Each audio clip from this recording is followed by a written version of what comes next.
Fitzy and Whipper with Kate Ritchie podcast. Let's talk about survival stories where you look back and you go, oh my gosh, how did that person survive that? If you have one, 13 24 10, I would love to hear from you. Now, this happened over on the weekend. It is shark diving and cages. Now, there's only a couple of places in the world that do this, and in South Australia they do it at Port Lincoln. Calypso Star, I think they're called. You've got to travel 2 hours out to Neptune Island, Kate, and then you are lowered down into a cage, and the sharks know that when the boats arrive, it's feeding time. A lot of big sharks there. These are great white sharks, huge great white sharks. Would you do it? I would love to do it. I love the ocean. Yeah, there is part of me that thinks I would quite like to do it too. And you want to be up close and personal with these beasts, and you're in a cage and you're going to be safe. But now I'm worried about what you're going to say. So I think this has been confirmed that this is in South Africa over the weekend. So these cages, I mean, there's two huge cages at the back of the boat. Usually someone's lowered down in there. What they do is that they lure the shark closer to the cage, and you get to see the shark come closer to the cage. I cannot believe this is a huge great white shark. Have a look at the power of this. Now, we're putting this up on our Instagram account, the Fitzy and Whipper with Kate Ritchie Instagram account, so you can see it for yourself. So have a look at this. They lure it with some meat, and the shark...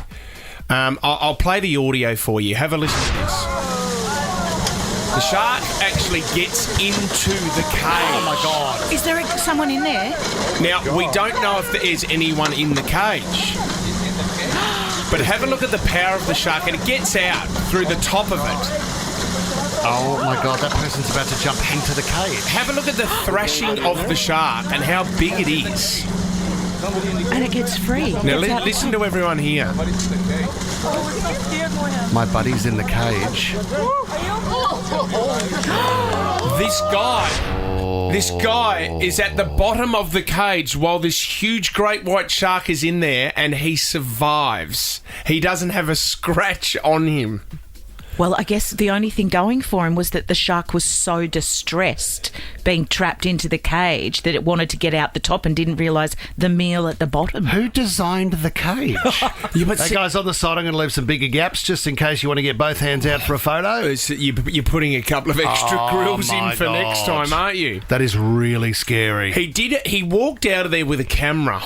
So I'd love to know if he got some footage. How did he even... I mean, if you're going through that amount of stress, right, I think that would be right up there with the greatest amount of stress you're ever going to feel in your life. The trauma and the adrenaline. How does that bloke manage to know which way is up and climb out of that cage afterwards? Do you reckon he just stuck to the bottom of the cage while it was thrashing around? Without a doubt. But even the thrashing of its fin would have done some damage to your body. So powerful. Should not be alive. Julie in Ashfield, what was your son's survival story, Jules?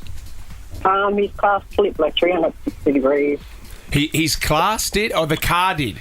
In a car. Oh, yeah. He was driving to visit his grandparents, and I think he must have fallen asleep behind the wheel. And he must have clipped a truck, and then he flipped 360 degrees, land on the roof, and the engine blew out. It was a Volkswagen, small. Yeah, and your son, not a touch on him? Not a scratch on him? No, he broke an arm. He was hanging upside down. Oh, my God. Yeah, wild. Well, did you see the wreckage, Jules? Did you see how much carnage it was? Yeah, like the engine blew out. The engine went out, and the car was just sitting on upside down, and his head was hanging upside down. Oh, my goodness. We actually have a family friend, and it was my godfather, and they had a really bad car accident many years ago, and the car rolled off the side of a road and down like an embankment. You're kidding me. Like into trees. Like, could be at least like down 50 metres, right? They're not meant to survive that. He managed to get out of the car because the car was... You couldn't see the car from the road, so no one was going to help them, and it was deserted. He climbed, scaled the embankment, got up there, waved down a car, was taken to hospital, and he'd broken his back. So the fact that whatever was going on in his body... Shock. He managed to, like this guy maybe climbing out of the cage, managed in those moments, it was the difference between life or death, got up to the road and got help and then effort. couldn't walk. All right, we're asking for these survival stories. Malcolm in Campbelltown, what was your survival story, Malcolm?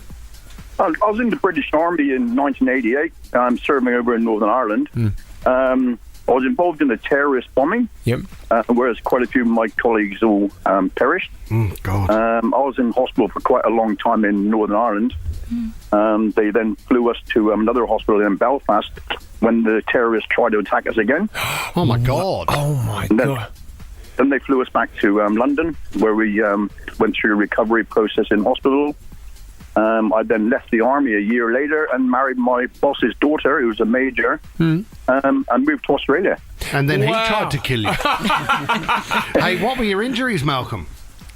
Facial, the left-hand side of my skull got lifted by 1/4 of an inch. Oh, shrapnel. Yes, skin grafts on my back and leg and right arm. Where were you, Malcolm? Where did they let the bomb off? We was driving through a place called County Tyrone in Omagh. Yep. When it was called a Ballygawley bus bomb, if you look at it on the web. Yeah. It's quite exciting pictures. I was in the back seat of the coach travelling after we'd been home to see family members. Yep. And the bomb went off into the left-hand side of the wheel where they placed it on the side of the road in a trailer, 200 pound of Semtex. And as we went past, it hit us. And like I say, look on the web, look at the pictures, and the bus is quite a bit of a frightening thing. What was the name again?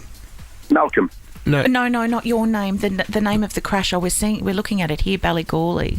Yeah, Ballygawley. So it's the IRA bombing. Wow. So then, Malcolm, you get moved to London, and they get word that the NRL they get word that you're there, and they tried to bomb you there.